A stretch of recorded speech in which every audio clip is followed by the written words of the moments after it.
This video is about secular humanism being a CIA operation in philosophy, to put it simply, in a nutshell, about Dr. Jekyll, Mr. Hyde, as a mind control operation related to the Manchurian Candidate and the MPD, or multiple personality disorder, as well as the experts and testimonies from mind control administrators and high-ranking mind control participants, who participated in the project, such as George White.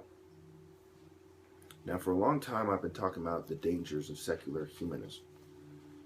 I'm not going to explore that this much. I'm trying to make this brief as possible.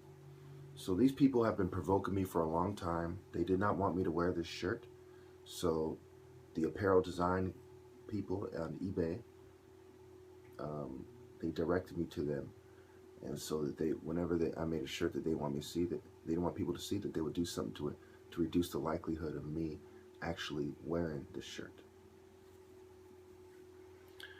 For a long time, I've been trained in martial arts, and my own parents believed I had temporal lobe seizures because they didn't understand African American culture, they didn't understand gang culture, they didn't understand why I was very angry and why I was leaving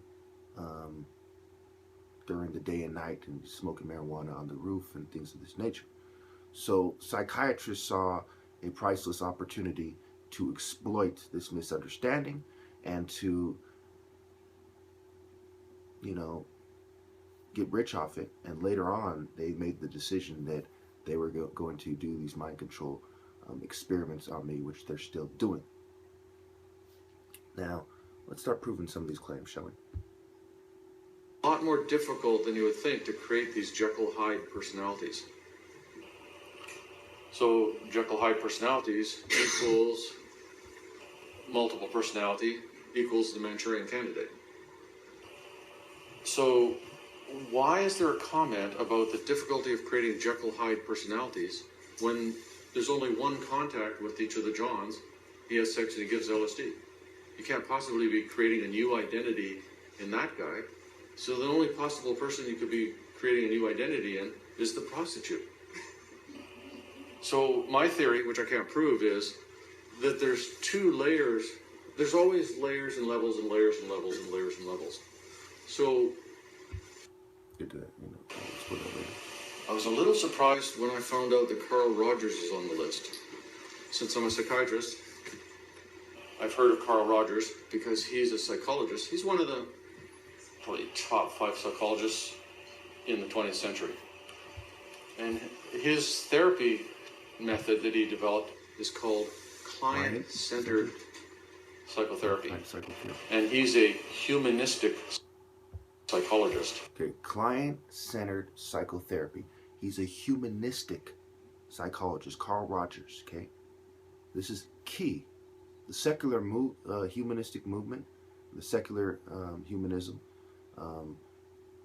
it basically comes from the secret society philosophies, and some of the main people who are involved are psychologists. These people study human behavior, human interactions, and they try to determine what is favorable and unfavorable behavior. So they're they're key in developing these philosophies and presenting their results to a committee to decide whether or not to go forward with impressing these philosophies on society as part of the American philosophy and the propaganda. Remember, America is a secular country, and by default, if there is anything close to morality, it's going to be humanism. America is a secular humanistic country, and you see that in mental health. So he's like I hear you saying that you're angry at your mother. How does it feel to be angry at your mother? I mean, he's like Mr. Touchy-feely, nice guy, therapist, humanitarian, etc., etc. Well, he was also cleared top secret under MK Ultra as a contractor on psychotherapy of schizophrenia, and he sat on the board of the Human Ecology Foundation, which was one of the front organizations through which the CIA funneled money to other investigators who often legitimately didn't know it was CIA money.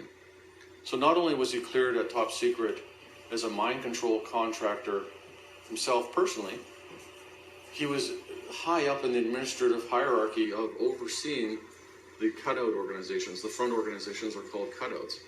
And yet he's like Mr. Nice Guy Humanitarian. This is kind of knocks you back a little. It was just my good fortune to have. I'll put the link in, for that part. So far, I've proven my Dr. Jekyll Hyde claim. This is on record. This guy is one of the leading researchers into CIA and mind control, military mind control experimentation.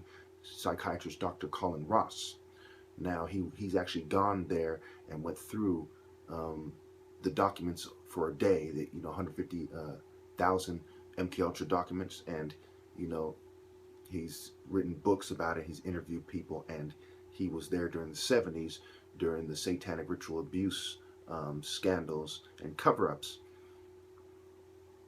And of course, we all know that this took place because in the 60s and the 70s, the occult, on record, it was popular. It was a major movement, just like the gay movement and the civil rights movement and the hippie movement. It was just as prevalent and powerful and present as those movements were.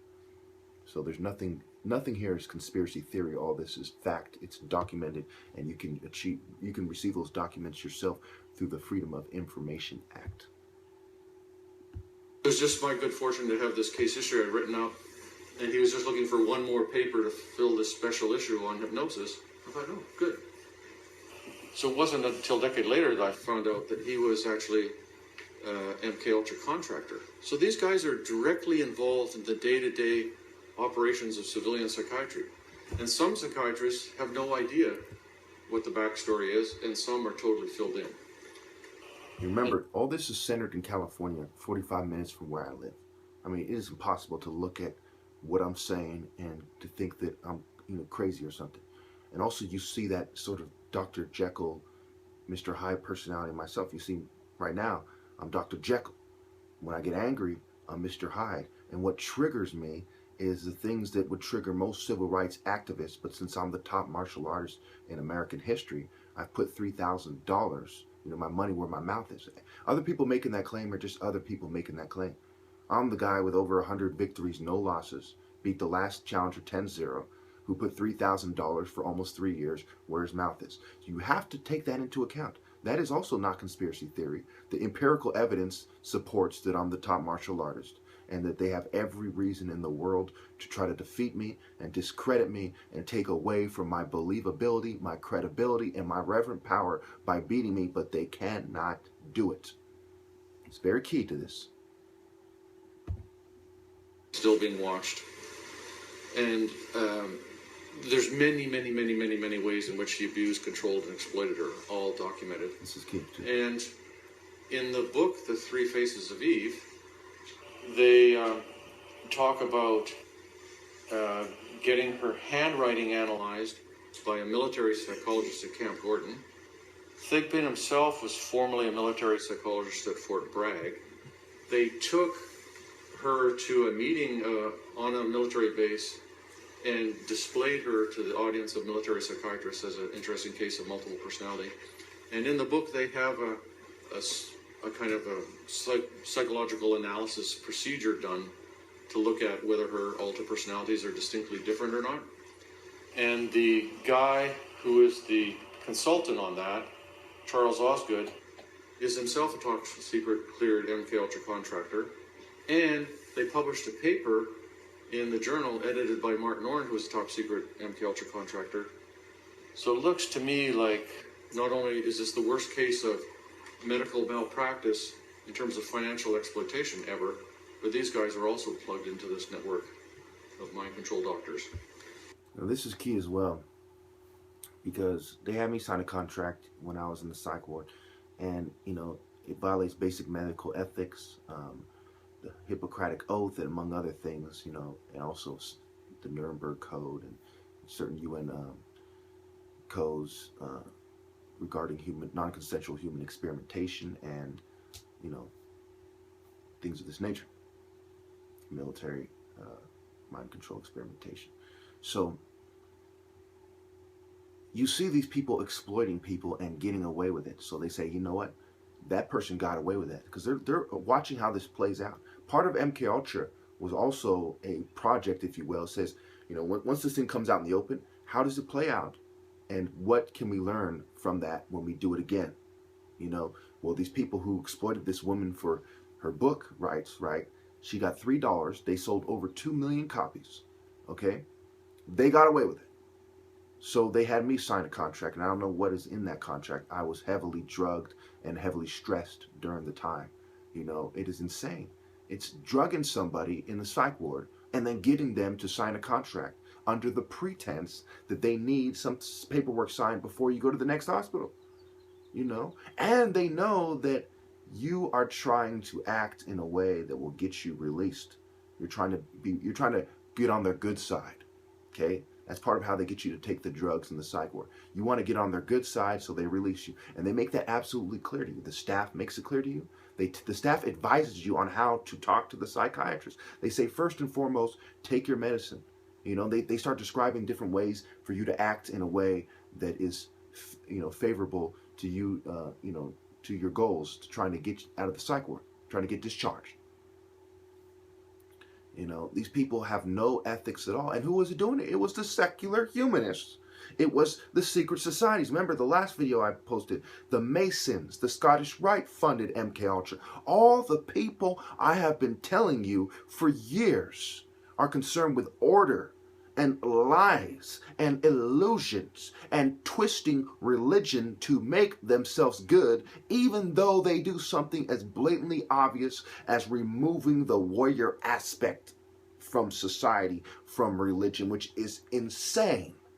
Joshua, Moses leading the charge, okay, to the promised land.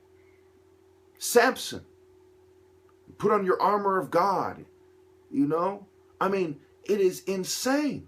Narmer, Horus, Set, they were fighting each other. Ra and Apep doing battle in the spiritual realm, in the underworld. They're fighting each other. Set slaying Osiris, he was fighting him.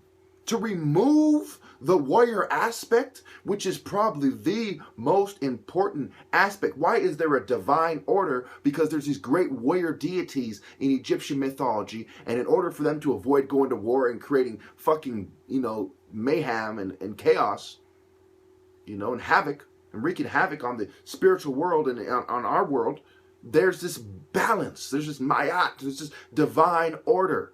And it's directly related to the ability of the gods to wage war on each other and on us. So to remove the warrior aspect, the most important aspect, how did these gods define who they are? Well, Horus went to war with Set so he could secure his birthright.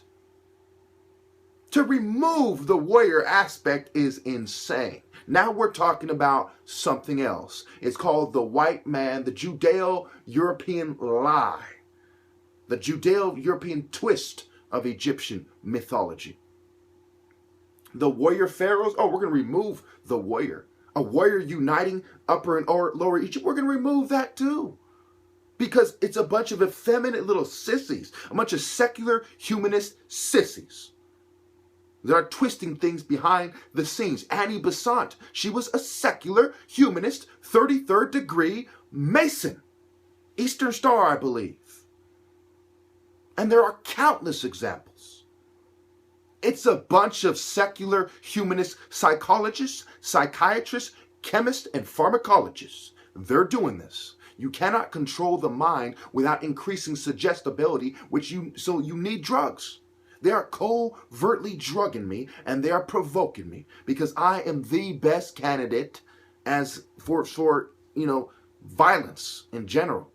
I'm the top martial artist. I have this military mind, and my own parents have believed that I have temporal lobe seizures. As preposterous as it is, it creates the perfect cover. You know, he had a seizure and flipped out. Not that we were covertly drugging him and provoking him with our psychological operations units, as we have always done since the CIA was established from the Office of Strategic Services in 1947. Strategic services? They're putting the strategic in the fucking services. Think about it. A strategic Manchurian candidate, Jekyll fucking Hyde, MPD strike. Think! And very dedicated scientist.